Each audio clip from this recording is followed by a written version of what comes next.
Assalamualaikum warahmatullahi wabarakatuh. Teman-teman, alhamdulillah pagi hari ini kita bisa berkumpul kembali dalam pembelajaran pada pagi hari ini. Oke teman-teman, hari ini kita akan belajar tematik 3A. Silakan kalian buka tematik 3A pembelajaran 1 dan 2 subtema 4. Oke teman-teman, jika sudah dibuka, maka kalian harus menyimak pembahasan atau materi yang akan dijelaskan oleh Miss Ana. Selamat menyimak teman-teman. Oke, subtema 4, pertumbuhan dan perkembangan tumbuhan. Nah, apakah kamu mempunyai tumbuhan peliharaan di rumah kalian? Nah, teman-teman pasti punya dong. Tentunya ya, banyak sekali tumbuhan yang ada di rumah kita atau di sekeliling kita. Next, selanjutnya, bagaimana kamu merawat tumbuhan tersebut? Nah, pasti kalian sudah tahu dong bagaimana cara merawat tumbuhan dengan baik. Kita merawat tumbuhan pertama harus disiram dengan dengan air. Kemudian kita beri pupuk sehingga tanaman yang ada di rumah kita atau di sekeliling kita itu tumbuh dengan baik. Seperti itu ya teman-teman. Oke, next. Nah, di pembelajaran ini perkembangbiakan tumbuhan dapat terjadi secara alami dengan bantuan oleh manusia. Sesungguhnya Allah telah mengatur perkembangan tumbuhan dengan sangat baik ya teman-teman. Jadi ternyata pertumbuhan atau perkembangbiakan pada tumbuhan itu tumbuh dengan cara alami.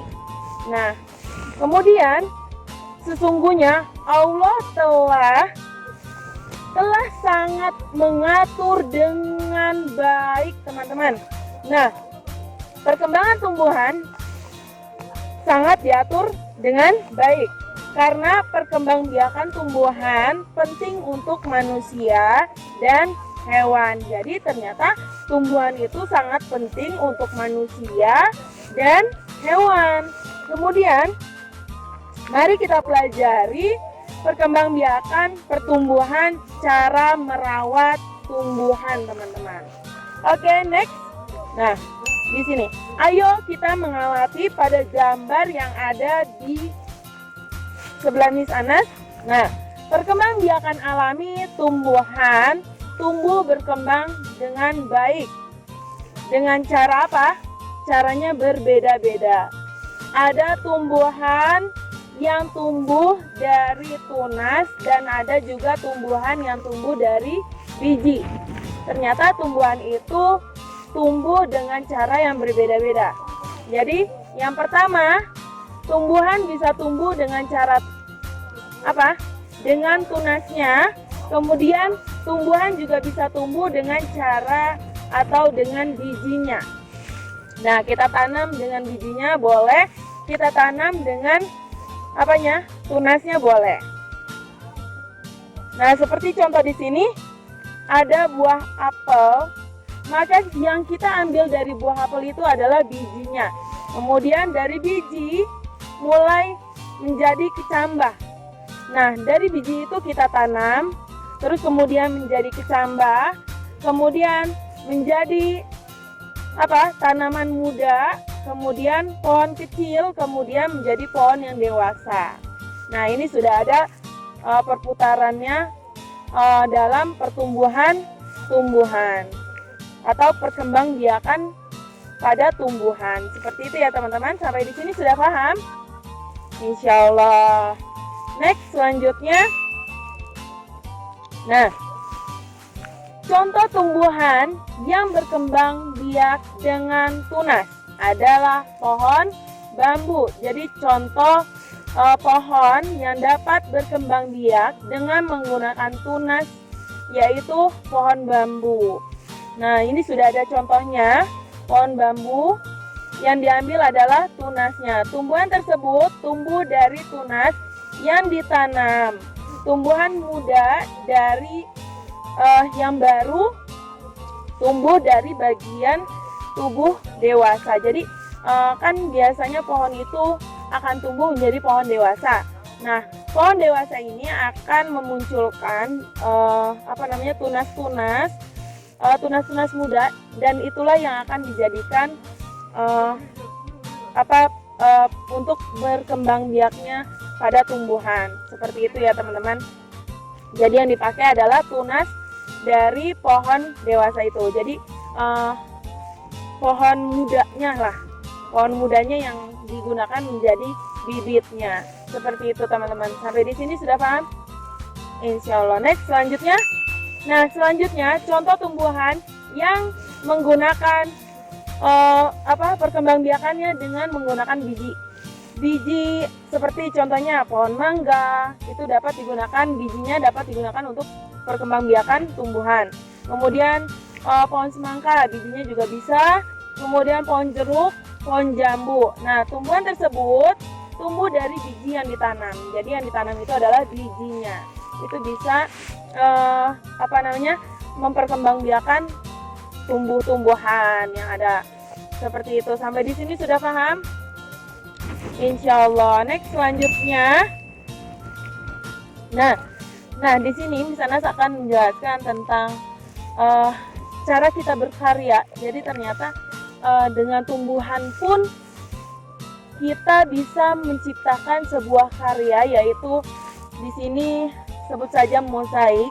Mozaik disebut dengan menyusun dan menempelkan kepingan-kepingan kecil bahan yang membentuk gambar atau suatu benda. Nah, jadi cara membuat mozaik itu kita bisa menggunakan dari biji-bijian tersebut. Seperti biji semangka atau biji apel, itu bisa digunakan untuk membuat sebuah karya, teman-teman. Nah, bahan yang dapat digunakan antara lain potongan daun juga bisa, kemudian biji-bijian juga bisa, potongan kertas juga bisa, dan pecahan keramik juga bisa, teman-teman. Berikut contoh karya seni mozaik. Nah, sebelah sini ada contoh mozaik terbuat dari biji-bijian. Nah, itu bisa digunakan dari biji kacang kedelai bisa, biji kacang hijau juga bisa, biji semangka juga bisa, dan biji-biji yang lainnya juga bisa.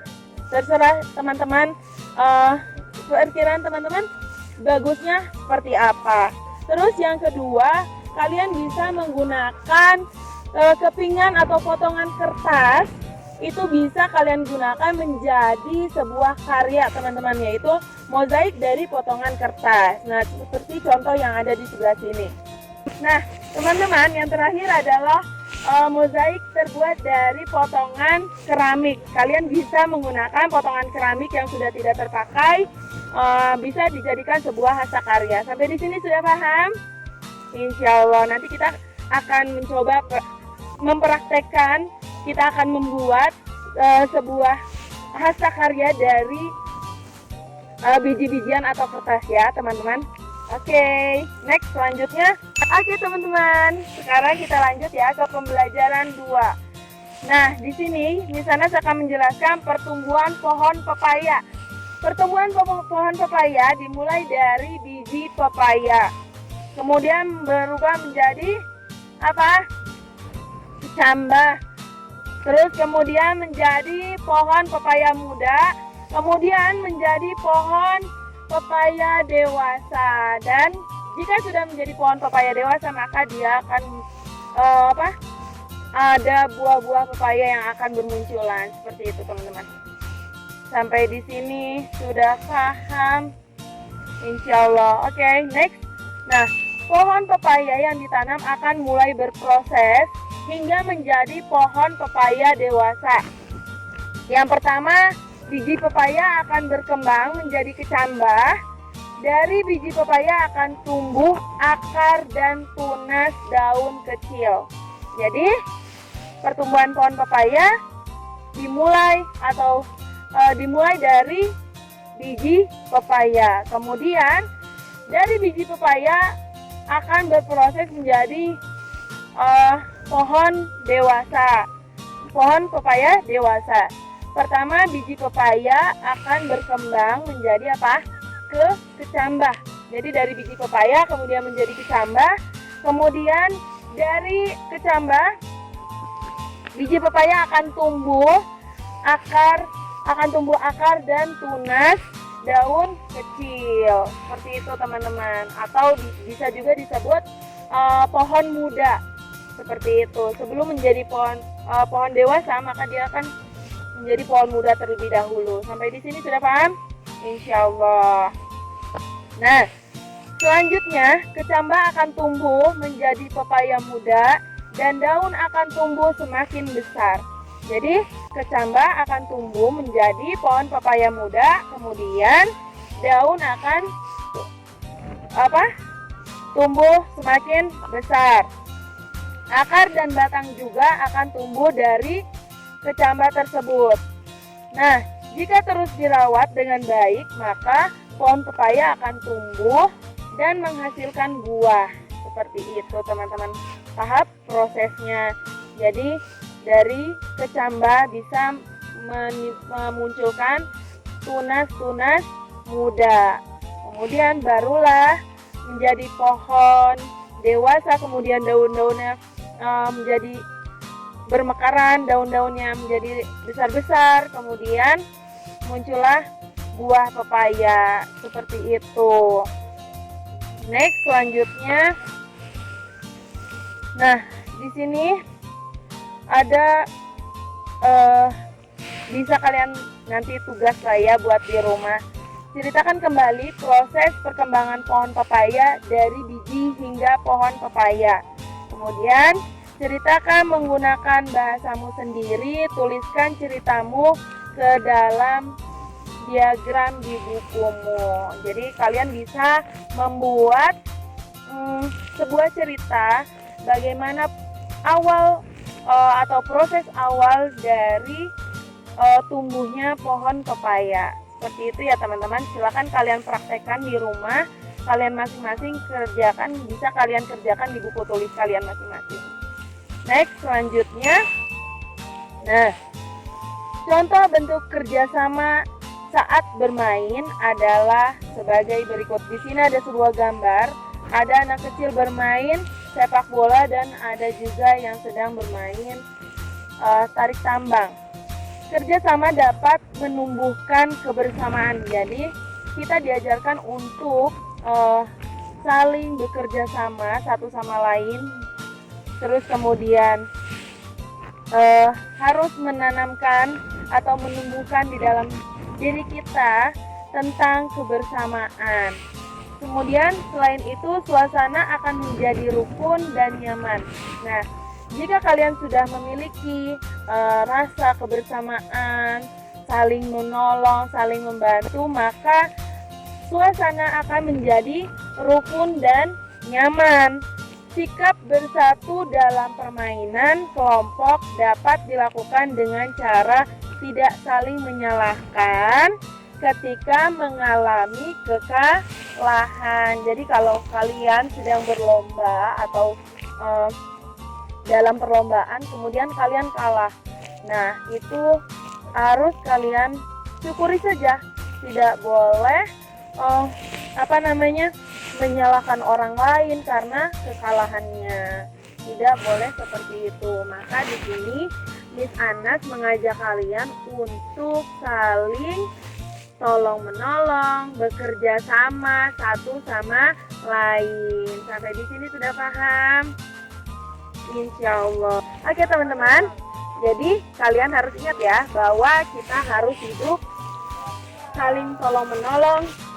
Kemudian kebersamaan harus dijaga. Maka jika kebersamaan kalian dijaga, maka hidup kita akan selalu rukun. Seperti itu teman-teman. Sampai di sini sudah paham cara pertumbuhan pohon, kemudian bagaimana kita menanam tumbuhan. Nah, mudah-mudahan apa yang Miss Anas jelaskan dapat kalian pahami ya teman-teman. Nah, sampai di sini Assalamualaikum warahmatullahi wabarakatuh.